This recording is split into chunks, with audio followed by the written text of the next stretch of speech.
আজ রাত্রে মেজ বউ পিসি শাশুড়ির বন্ধ দরজার সামনে এলো। মাস আটেক আগে সে বন্ধ দরজার ফাঁক দিয়ে খেয়াল করেছিল পিসি শাশুড়ি ঘরের কোণে গোপালের সিংহাসনের পিছন থেকে সন্তর্পণে একটা ছোট্ট সিন্দুকের মতো বাক্স টেনে বের করে কাপড়ের কোণে বাঁধা চাবি দিয়ে খুলে চুপচাপ বসে যেন কি দেখছে। পিছন থেকে ঠিক ঠাউর করতে পারেনি। আনন্দে আত্মহারা মেজ বউ বুঝেছিল এ নিশ্চয় লুকিয়ে রাখা সেই গয়নার বাক্স, যাতে পিসি শাশুড়ি নিজের গা ভর্তি গয়না রেখেছে। শাশুড়ির কাছে শুনেছে এই দুঃসম্পর্কের গুণবতী পিসি শাশুড়ি সেই যুগে যৌবন বয়সে কার সাথে নাকি ফষ্টি নষ্টি করেছিল, কিন্তু সেই প্রেমিক হঠাৎ ভেগে যাবার পরে উনি আর সেই শোকে বিয়েই করেননি। ওনার মা অবশ্য মারা যাওয়ার আগে মেয়ের বিয়েতে গড়িয়ে রাখা অন্যান্য গয়নার সাথে একটা ভারী সীতাহারও দিয়েছিল মেয়েকে, যদিও সেগুলো কখনো কেউ তাকে পরতেই দেখেনি। কোথায় রেখেছে কেউ জানেও না। তারপরে বাপের বাড়ির অবস্থা হঠাৎ পড়ে যেতে ওনাকে এই বাড়িতে ঠাঁই দিয়েছিলেন শ্বশুর মশাই। এমনিতেই সে যুগের অক্ষর জ্ঞান থাকায় খুব দেমাগ বুড়ির। সেই দেমাগে বুড়ি কারোর সাথে তেমন কথাই কয় না, কোথাও বেরও হয় না যে সেই সুযোগ নেবে মেজ বউ। অবশেষে সুযোগ এলো আজ বুড়ি মরতে। শ্মশানে পৌঁছানোর আগেই তার নিরামিষ কাঁসর বাসন কোসন সবাই ভাগ বাটোয়ারা করে নিল। শুধু বুড়ি মরার আগে গোপালের সিংহাসন আর তার পুজোর ভার ছোট বউকে দিয়ে গিয়েছিল। সবাই হাঁপ ছেড়ে বেঁচেছিল তাতে। বাড়ির মধ্যে একমাত্র ছোট বউ পিসি শাশুড়িকে পছন্দ করত। পিসি শাশুড়ির ঘরে ঢুকলে ছোট বউ তার বাপের বাড়ির ঠাকুর ঘরের মতোই যেন একটা স্নেহ মেশানো পবিত্র গন্ধ পেত। হয়তো সেই টানেই তার এই ভালো লাগা। ছোট বউ ছাড়া বাকি সবাই তন্ন তন্ন করে খুঁজলো গয়নাগুলো, আর গাল দিল নিশ্চয়ই কোথাও পুঁতে রেখেছে জগ হয়ে মুনে থাকবে বলে। অন্তত পক্ষে সেই ভারী সীতাহারটা যদি পেত। মেজ বউ কাউকে কিছু না বলে ওত পেতে থাকে।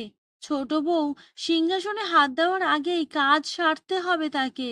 তাই আর দেরি না করে আজ রাতে মেজ বউ চুপি চুপি বুড়ির ঘরে ঢুকতে যেতেই ছোট বউয়ের চোখ এড়ালো না। ভুরু কুঁচকে পিছু নিল সে। মেজ বউ ধীরে ধীরে সিংহাসনের পিছন থেকে খুঁজে বের করলো সেই পেতলের গুপ্ত বাক্স। তারপরে পিসি শাশুড়ির মরণকালে লুকিয়ে সরিয়ে রাখা চাবি দিয়ে মহা উৎসবে বাক্স খুলে লণ্ঠনের আলোয় দেখলো একখানা চিঠি। শেষে এই রাগের চোটে দাঁতে দাঁত চিপে চিঠি ছোট বউকে পিছনে দাঁড়িয়ে থাকতে দেখে থমকে গেলেও নিজেকে মুহূর্তে সামলে নিল মেজ বউ। মুখ বেঁকিয়ে বলল, হারামি বুড়ি শেষ পর্যন্ত এই গুপ্তধন বের হলো। প্রায় দরজা বন্ধ করে লুকিয়ে দেখতো বলে আমি ভাবলুম, আসলে সব ভাওতা, কিছুই ছিল না বুড়ির। বলে মুখ বেঁকালো সে। ছোট বউ পুরোটা বুঝলেও কিছু না বলে থমথমে মুখে পড়ে থাকা চিঠিটা তুলে লণ্ঠনের আলোয় পড়ল। শিবদাসিনী, তোমার পাঠানো গয়নাগুলো পেলাম। আশা করি আমাদের অনেক কাজে লাগবে। কিন্তু তোমার মায়ের গলার সীতাহারটা আমি ফেরত পাঠালাম। তোমার মায়ের এই একটা স্মৃতি অন্তত থাক তোমার কাছে।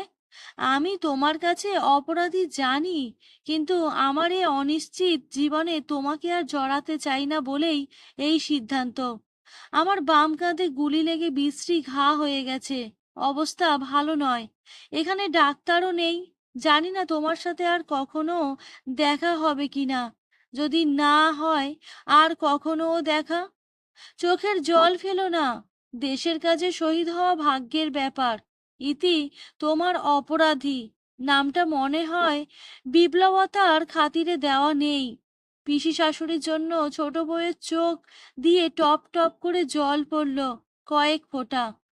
কতটা ভালোবাসা আর শ্রদ্ধা থাকলে প্রিয়তমার শেষ চিঠি এমন গুপ্তধনের মতো আগলে রাখতে পারে একটা মানুষ শেষ বয়স পর্যন্ত, হ্যাঁ? মেজবউ চিঠি হাতে ছোট বউকে কাঁদতে দেখে মুখ বেঁকিয়ে আদিক্ষেতা যত সব বলে লণ্ঠন নিয়ে বেরিয়ে গেল সেখান থেকে। সিংহাসনে বসে পিতলের গোপাল মুচকি হাসল।